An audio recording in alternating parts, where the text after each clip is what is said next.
শিক্ষা প্রতিষ্ঠানের খবর নিয়ে এবার মাগুরা থেকে যোগ দিচ্ছেন সহকর্মী কাশেমুর রহমান। কাশেম, মাগুরার স্কুল কলেজ খোলার পর শ্রেণী কার্যক্রম কেমন দেখছেন? ইফতেখার, যেমনটি বলছিলেন, এই যে তীব্র তাপদাহের পর স্কুল খুলেছে, যদিও যে স্কুলটি 21শে এপ্রিল খোলার কথা ছিল রোজার ছুটির পর, সেটি তীব্র তাপদাহের কারণে এক সপ্তাহ পিছিয়ে দেওয়া হয়। তো আজ সারা দেশের মতো মাগুরার সকল শিক্ষা প্রতিষ্ঠানও খুলেছে এবং সকাল থেকেই আমরা বিভিন্ন শিক্ষা প্রতিষ্ঠানে গিয়েছি।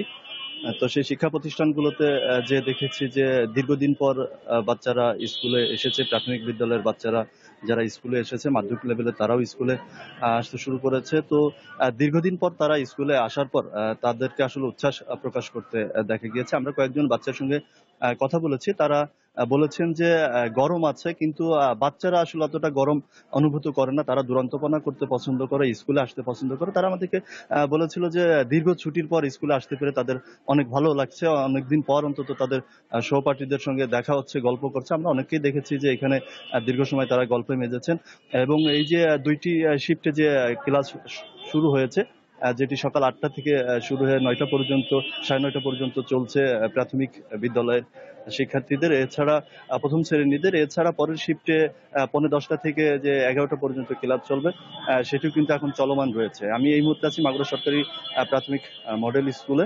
এই স্কুলের শিক্ষকদের সঙ্গে আমি কথা বলেছি ছাত্রদের সঙ্গে, কথা বলেছি শিক্ষার্থী এবং অভিভাবকদের সঙ্গে। অভিভাবকরা আমাদেরকে যেমনটি জানিয়েছেন যে এই তীব্র তাপদাহে আসলে তাদের স্কুলটি আর কয়েকদিন পরে খুললে হয়তোবা ভালো হতো। অনেক অভিভাবক এমনটি মতামত দিয়েছেন। আবার অনেকেই বলেছেন যে বাচ্চারা এমনিতেই পিছিয়ে পড়ছে, বাড়িতে পড়াশোনা করতে চায় না, দুরন্তপনা বেশি করে। স্কুলে আসলে তাদের একটি ধারাবাহিকতা থাকে, যে কারণে স্কুলটি খোলার সিদ্ধান্তটা সঠিক হয়েছে। এছাড়া শিক্ষকদের সঙ্গে আমি কথা বলেছি। শিক্ষকরা শ্রেণীকক্ষে তাদেরকে যত্ন সহকারে ক্লাস নিচ্ছেন, পাশাপাশি তাদেরকে বলছেন যে তোমাদের কোনো প্রকার পানি প্রয়োজন হলে আমাদেরকে সঙ্গে সঙ্গে জানাবে এবং তোমরা শ্রেণীকক্ষের বাইরে বের হবে না। যত সময় স্কুলে থাকো সেই সময়টিতে ফ্যানের নিচেই অবস্থান করো। তোমাদের জন্য পানির ব্যবস্থা আছে, স্যালাইনের ব্যবস্থা আছে।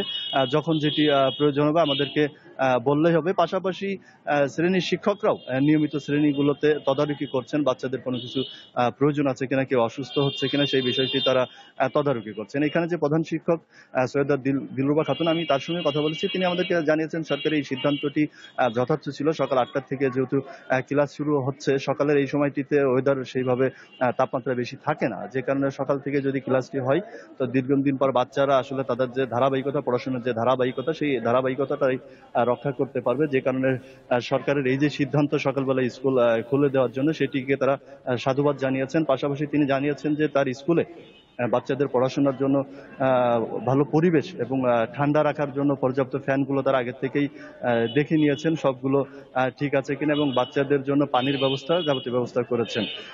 তো এছাড়া শিক্ষা অফিসারদের সঙ্গে কথা বলেছি মাধ্যমিক লেভেলে, তারাও বলেছেন যে মাধ্যমিক শিক্ষা অফিসগুলোতে অ্যাসেম্বলি বন্ধ রাখতে বলা হয়েছে এবং কোথাও অ্যাসেম্বলি আসলে সকাল থেকে আমরা দেখিনি। তো ইফতেখার, এই ছিল মাগুরা থেকে শিক্ষা স্কুল খোলার পরবর্তী খবর। দর্শক, মাগুরা থেকে এতক্ষণ যুক্ত ছিলেন সহকর্মী মোহাম্মদ কাশেমুর রহমান।